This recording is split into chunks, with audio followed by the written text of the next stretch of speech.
हाँ जी स्टूडेंट्स, तो आप लोगों ने अभी तक सैलरी चैप्टर कर लिया, हाउस पर्टी हो गया, आपका डिडक्शन हो गया, काफ़ी कुछ कर लिया आप लोगों ने लास्ट 1 मंथ के अंदर।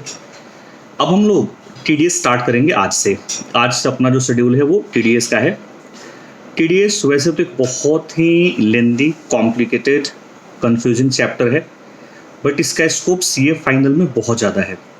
जब आप सीए फाइनल में जाओगे ये चैप्टर आपको 15 to 20 मार्क्स तक का नज़र आएगा एग्जाम में, बट अपने सीए इंटर में ये 4 to 4 मार्क्स का तो मान के चलो हर बार आता है, लेकिन कई बार अगर ये बहुत ज़्यादा कवर करे तो 6 मार्क्स का आता है, तो 4 to 6 मार्क्स।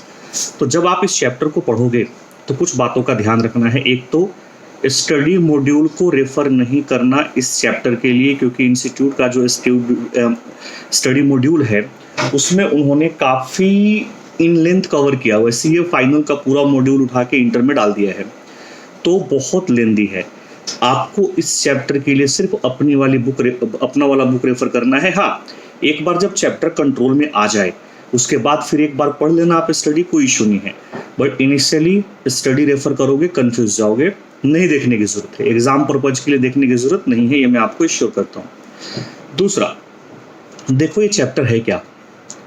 ये चैप्टर बेसिकली कहता क्या है कि देखिए, सेक्शन 4 आप पढ़ के आए हो। सेक्शन 4 में हमने पढ़ा था कि आप प्रीवियस ईयर की इनकम कैलकुलेट करते हो और प्रीवियस ईयर के इनकम के ऊपर असेसमेंट ईयर में टैक्स देते हो।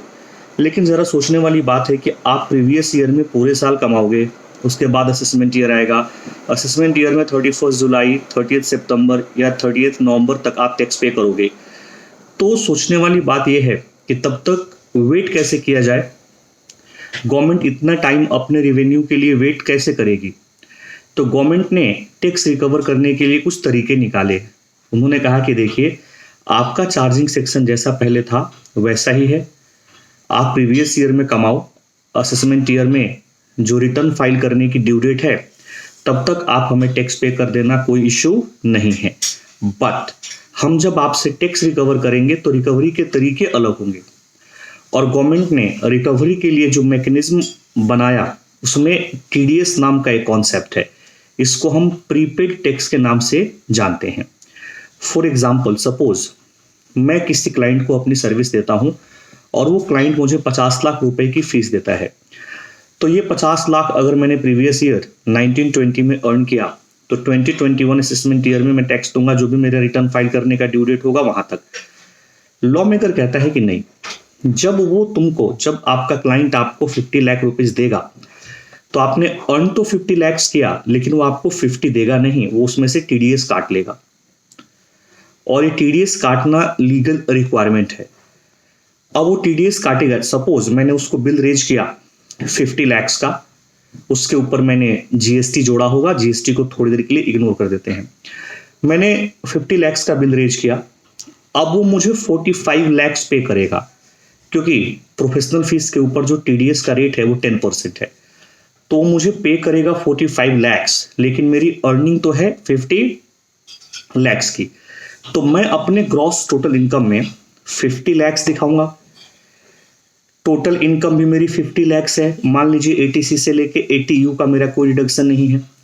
मैं टैक्स भी कंप्यूट करूंगा 50 लाख के ऊपर, लेकिन जब मैं 50 लाख पे टैक्स कंप्यूट करूंगा तो जब मैं टैक्स पे करने जाऊंगा तो मेरे दिमाग में एक बात आएगी कि भाई उस बंदे ने मेरे को 50 लाख तो दिया नहीं था, 45 लाख दिया था, 5 लाख रुपया उसने मेरे बिहाफ पे टैक्स काट के गवर्नमेंट को पे कर दिया था। तो जो आपकी टैक्स लायबिलिटी आएगी उसमें से आप 5 लाख का क्रेडिट ले लोगे।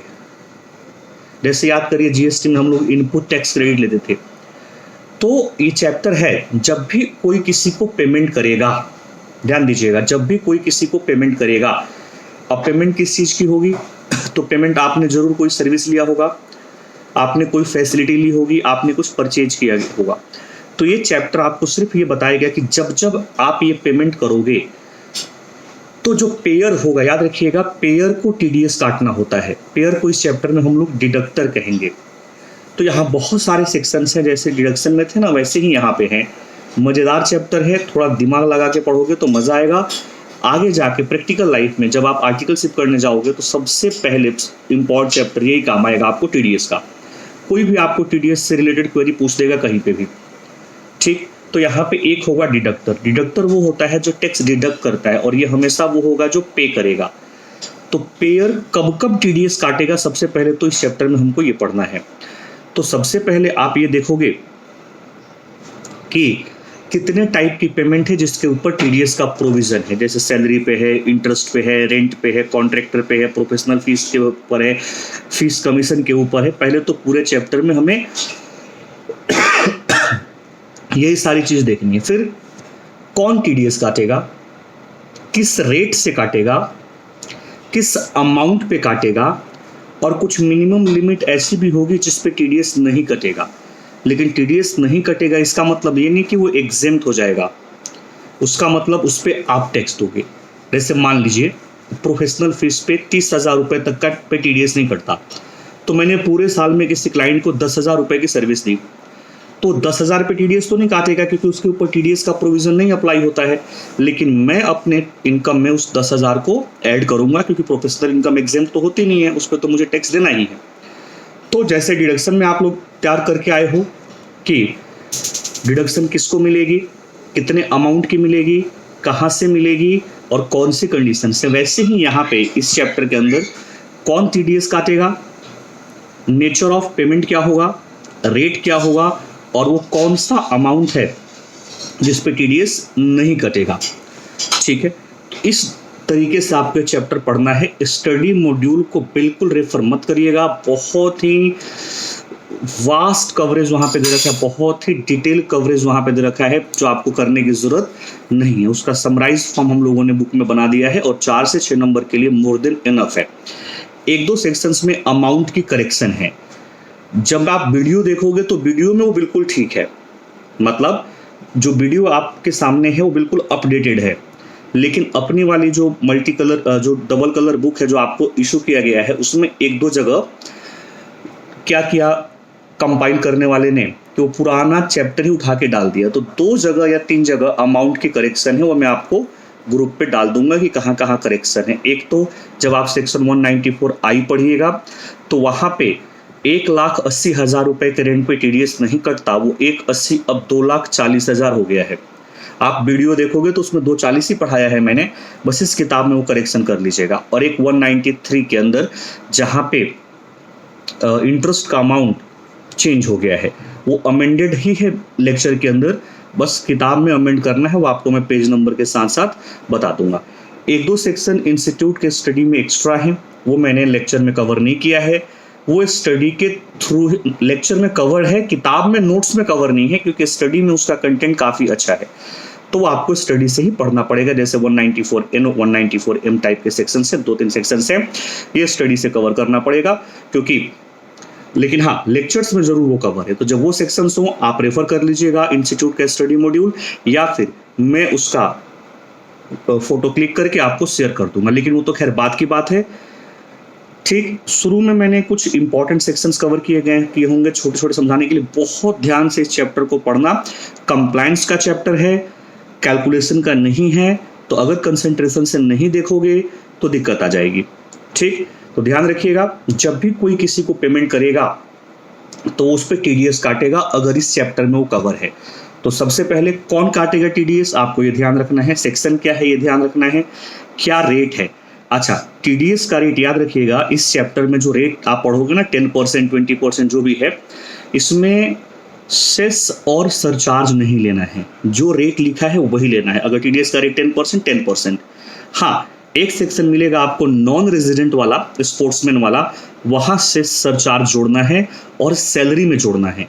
इन 2 को छोड़ के किसी भी सेक्शन के अंदर आपको रेट अपने आप बढ़ाना नहीं है। अगर 5% का रेट है तो 5 ही रहेगा, 10% का रेट है तो वो 10 ही रहेगा, वो सेस और सरचार्ज से इंक्रीज नहीं करेगा, ठीक। तो एक एक सेक्शन बड़े ध्यान से पढ़ना। जो इंपॉर्टेंट सेक्शन से शुरू में मैंने काफ़ी टाइम लगाया है कॉन्सेप्ट बिल्डअप करने के लिए, बाद में मैंने बाकी सेक्शंस के लिए थोड़ा सा टाइम कम लगाया है क्योंकि शुरू में आपको समझ में आ गया तो बाद में कवर अप करने में कोई दिक्कत नहीं होगी। तो जब आपके पास टाइम फ्री हो, झिकझिक नहीं, कि आपका टेक्स्ट का 11 बजे का स्लॉट था तो 11 बजे वो देख लिया, फिर कोई और क्लास देख लिया, ऐसे नहीं। प्लीज़, मेरा दोनों ही सब्जेक्ट बहुत ही क्वालिटी सब्जेक्ट है, ये मैसअप करके नहीं होगा। आपको जो टाइम सूट करे, आप बाकी पेपर को जो जिसका शेड्यूल है उसके हिसाब से दे दो, मुझे कोई इशू नहीं है। लेकिन जब आप टैक्स और ऑडिट पढ़ने जाएं तो जो स्लॉट आपके पास खाली हो और जब आपका मूड हो पढ़ने का तभी उठाएं। मेरे लिए, जब आप घर में बैठे हो तो मेरे लिए 11 बजे कोई शेड्यूल नहीं है, मेरे लिए 12 बजे कोई शेड्यूल नहीं है। अगर रात को 10 बजे आपका मन करता है कि नहीं मुझे पढ़ लेना चाहिए तो आप 10 बजे पढ़ो। रात को 3 बजे मन करता है पढ़ लेना चाहिए 3 बजे, लेकिन जब पढ़ने का मन करे तभी पढ़िएगा। अदरवाइज टीडीएस जैसे चैप्टर आपको समझ में नहीं आएंगे। और ये फ्री का नंबर है, 3 से 4 क्लासेस पढ़ के अगर आपको 4 से 6 नंबर मिलते हैं, और इस चैप्टर के सॉल्यूशंस भी 2-2, 3-3, 4-4 लाइन वाले होते हैं। सैलरी बड़ा चैप्टर है, एग्जाम में बड़े नंबर आते हैं उसमें से, लेकिन उसमें टाइम कितना लगता है। तो जितने छोटे चैप्टर्स हैं आप बड़े ध्यान से करिएगा। कोई दिक्कत आएगी तो हम लोग डे टू डे बेसिस पे उसको सॉल्व कर रहे हैं, उसमें कोई इशू है ही नहीं। तो इस महीने में हम लोग अप्रैल में अपना टीडीएस और 1-2 क्लास एडवांस टेक्स्ट की होगी वो ख़त्म करने की कोशिश करेंगे। उसके बाद फिर 1-2 दिन 3 दिन का मैं ब्रेक दूंगा आप लोगों को पूरा कवर अप करने के लिए अपना। फिर हम लोग डीटी के जो 2 बड़े चैप्टर है उसको पूरे मई में कवर करने की कोशिश करेंगे, that is capital gain and PGBP. और उसमें मुझे आप लोगों से और आपको मेरे से बहुत सपोर्ट चाहिए, क्योंकि वहाँ पे वही तो 2 चैप्टर्स हैं, बाकी उसके अलावा तो आपका ऑलमोस्ट सिलेबस ही खत्म हो जाएगा। तो प्लीज़ जो स्लॉट आप सिलेक्ट करें पूरी कोशिश करें कि उस 2 घंटे के स्लॉट में कोई डिस्टर्बेंस ना हो। ये नहीं कि आप कोई वीडियो देख रहे हो, कोई लाइव क्लास कर रहे हो और किसी के साथ चैटिंग भी कर रहे हो। मैंने ऐसा भी नोटिस किया है कई सारे बच्चों का। तो ये चैप्टर ऐसे समझ में नहीं आएगा। तो जब इसको करें तो बिल्कुल कंसंट्रेट होकर करें। कोई दिक्कत आए तो ये नहीं कि कोई प्रॉब्लम आई आपने पूछ लिया, उसको समझें। बुक आपके पास है, स्टडी आपके पास है, उसको वहाँ समझने की कोशिश करें। फिर भी नहीं आता है तो फिर डिस्कस करें। ठीक है, चलिए, all the best, thank you.